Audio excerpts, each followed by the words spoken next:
Λοιπόν, ευχαριστούμε πάρα πολύ τον στρατηγό. Πάμε στον Εύρο, γιατί έχουμε το άλλο σοβαρό μέτωπο, αυτό της παράνομης μετανάστευσης. Έχουμε στη γραμμή την κυρία Παναγιώτα, κάτοικο Εύρου. Κυρία Παναγιώτα, καλησπέρα σας. Ναι, καλησπέρα σας. Κυρία Παναγιώτα, πείτε μας, είναι όντως τα πράγματα όπως τα περιέγραψε ο κύριος Χρυσοχοΐδης, ήρεμα, χωρίς ροές, χωρίς παράνομες εισβολές? Όχι, ψέματα. Περνάνε Τρίτη και Παρασκευή, περνάνε από το σπίτι μας μπροστά. Μιλάμε γύρω στα 20-25 άτομα, πολλές φορές και 50. Αυτό γίνεται συνεχές. Μιλάμε για ορδές δηλαδή ουσιαστικά. Ναι, 50 άτομα. Τρίτη και Παρασκευή. Γιατί Τρίτη και Παρασκευή? Αυτό πώς το εξηγείτε, κυρία Παναγιώτα, το Τρίτη και Παρασκευή? Ορίστε. Αυτό το Τρίτη και Παρασκευή πώς το εξηγείτε? Εγώ δεν ξέρω τι να σας πω. 3 η ώρα το βράδυ περνάνε από Καστανιές, φεύγουνε και μετά περνάνε από το χωριό το δικό μας και πηγαίνουν στο λαγό και από εκεί από το λαγό πηγαίνουν στο Δέριο. Και τους παίρνουν μετά και τους πηγαίνουν Θεσσαλονίκη. Τους παίρνουν με αυτοκίνητα, έτσι? Ναι. Είναι αυτά τα περιβόητα που βλέπουμε να πηγαίνουν και ανάποδα στην Εγνατία. Ακριβώς. Κίνδυνος θάνατος δηλαδή. Ότι και καλά μου έχουν σταματήσει οι ροές και τέτοια, είναι παραμύθια της χαλιμάς. Μας τα λένε για να τυφλώνουν τα μάτια όλων. Αλλά εμείς που είμαστε εκεί τα βλέπουμε. Και τρέμει η ψυχή μας κάθε βράδυ, σχεδόν, από το φόβο μας μην τυχόν και μπουν μέσα στο σπίτι. Και έχουν μπει και σε άλλα σπίτια και έχουν κάνει μεγάλες ζημιές. Φύλαξη υπάρχει? Πού? Από την πλευρά την ελληνική. Πού την είναι? Εγώ δεν έχω δει. Ωραία, να ρωτήσω κάτι. Μόνο μία φορά είδα ένα 100 που τους κυνηγούσε και πήγανε και κρυφτήκανε στο νεκροταφείο. Θα ήταν Τετάρτη φαίνεται. Ναι. Γιώργο Βλάχο, δηλαδή αυτά που έλεγε ο κύριος Χρυσοχοΐδης, Ανδρέα Καψαμπέλη. Εγώ θέλω να ρωτήσω την κυρία, 2 λεπτά, μια ερώτηση μόνο. Έχετε τηλεφωνήσει να πείτε στην αστυνομία ή δεν ξέρω πού αλλού ότι παιδιά εδώ υπάρχουν αυτοί και κυκλοφορούν? Η αστυνομία λέτε να μην ξέρει? Κυρία Παναγιώτα, μιλάμε για άντρες ή είναι και γυναικόπαιδα μαζί? Όχι, μόνο άντρες από 18 μέχρι 25 χρονών. Το καταλαβαίνουμε αυτό, Στρατό. το καταλαβαίνουμε τι Έτοιμος για γίνεται. στρατό που λένε. Στρατό. Ανδρέα. Κυρία Παναγιώτα, ακούμε μεγάλο ενδιαφέρον αυτό που λέτε. Με βάση λοιπόν την εμπειρία και τα βιώματά σας, οι αρχές, η αστυνομία, όλοι όσοι έρχονται εκεί από το κράτος και την κυβέρνηση, δεν μπορούν να ελέγξουν την κατάσταση ή κάνουν τα στραβά μάτια? Μάλλον κάνουν τα στραβά μάτια. Μάλλον. Μάλιστα. Νίκο Πάσχο.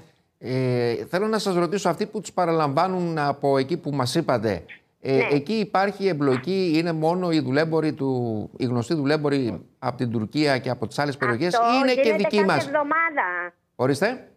Αυτό γίνεται κάθε εβδομάδα. Ναι. Τα σκυλιά εκεί το βράδυ ισομανάνε κατά σειρά. Γιατί κάθε σπίτι εκεί έχει και σκυλί. Και βέβαια. γίνεται χαμός.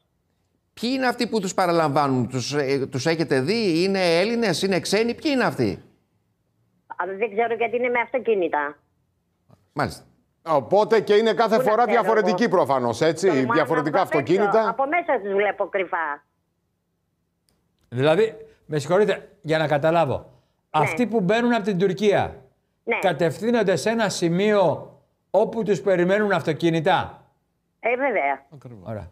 Αυτό λέγεται ξέφραγο αμπέλι. Οργανωμένο έγκλημα, Χρυσοχοΐδη, δουλεμπόριο, κακουργήματα δηλαδή, γιατί μιλάμε για κακουργήματα. Καμπούλ. Με το που φορτώνει ο άλλος, με το που εισέρχεται παράνομα και φορτώνεται σε αυτοκίνητο, έχουμε διάπραξη κακουργημάτων.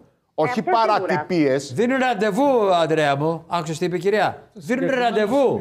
Δίνουν ραντεβού εκεί πέρα. Προσυνεννοημένο. Και ο κύριος Χρυσοχοΐδης πετάει αετό. Έτσι, πετάει αετό. Έχει έρθει ποτέ ο υπουργός ή κάποιος υπουργός? Κυρία Παναγιώτα, έχει έρθει ποτέ κάποιος υπουργός, κάποιος αξιωματούχος από εκεί να δει την κατάσταση, να σας μιλήσει? Όχι. Πάρτε και τον άντρα μου να σας μιλήσει. Ναι, δώστε μας και το σύζυγο. Ευχαριστώ πάρα πολύ και συγχαρητήρια για την εκπομπή σας. Ευχαριστούμε και εμείς. Σας ακούμε. Καλησπέρα. Καλησπέρα, καλησπέρα. Στο σταθμό και στο ακροτήριό σας. Πείτε μας. Εγώ είμαι πρώην αστυνομικός. Αυτό το χάλι που, στο χωριό που υπάρχει, ρε παιδιά, δεν υπάρχει πουθενά. Να βλέπεις, δηλαδή, να φοβάσαι να κυκλοφορείς μετά τις 3 ώρες στο χωριό σου. Δηλαδή κάθε Τρίτη και Πέμπτη ή και Παρασκευή περνούν 30 με 50, 100 άτομα και ανεβαίνουν το βουνό πάνω, πάνε στο λαγό, από το λαγό φεύγουν, τους παίρνουν έμποροι και φεύγουν. Και καθοδηγητής είναι Έλληνας. Είναι Έλληνας. Καθοδηγητή από τα βουνά και πάνε... Αυτό που έλεγε ο Νίκος ο Πάσχος. Να τους πάνε στη Θεσσαλονίκη ή Αθήνα. Οπότε υπάρχει και σύνδεσμος εδώ πέρα. Αυτό το Τρίτη και Πέμπτη πώς το εξηγείτε? Ποιο χωριό είναι? Δεν θέλω να πούμε το χωριό. Δεν έχουν ραντεβού. Ναι, ωραία, είναι από το Νεοχώρι. Είναι από το Νεοχώρι, αφού εντάξει, δεν θέλουμε εμείς να εκθέσουμε ούτε την κυρία Παναγιώτα, ούτε το σύζυγό της, έτσι. Το όνομά σας πώς είναι, το μικρό? Βασίλης. Κύριε Βασίλη, έχετε επικοινωνήσει με τους πρώην συναδέλφους σας? Κάτι να σας πούν? Κοιτάξτε, εγώ βάσει πείρας που είμαι, γιατί ήμουν 30 χρόνια στην ασφάλεια, από ό,τι βλέπω το πράγμα είναι σικέ, ρε παιδιά. Το πράγμα είναι σικέ. Δίνουν ραντεβού, η αστυνομία δεν έχει πάρα πολύ, το στρατό τον έχουμε να αποπουλήσει και από εκεί και πέρα κάνουν οι έμποροι ό,τι θέλουν. Οι συνοριοφύλακες? Δίνουν ραντεβού, αφού σου λέει ο άνθρωπος δίνουν ραντεβού. Οι συνοριοφύλακες. Με συγχωρείς, η ΑΕΠ υπάρχει εκεί? Εκτός από το να παρακολουθεί όποιον κάνει κριτική στο Μητσοτάκη, κάνει κάτι άλλο η ΑΕΠ εκεί? Με συγχωρείς, δεν είναι θέμα η ΑΕΠ? Ωραία, να ακούσει και ο κύριος Χρυσοχοΐδης, ο οποίος είναι ο προϊστάμενος όλων των αρχών, και να μην λέει ότι έχουν μειωθεί οι ροές όταν έχουμε καταγγελίες. Ο Μητσοτάκης που είναι προϊστάμενος της ΑΕΠ. Με συγχωρείς δηλαδή. Λοιπόν, κάτι άλλο θέλουμε να ρωτήσουμε τον κύριο Παναγιώτη? Τίποτα.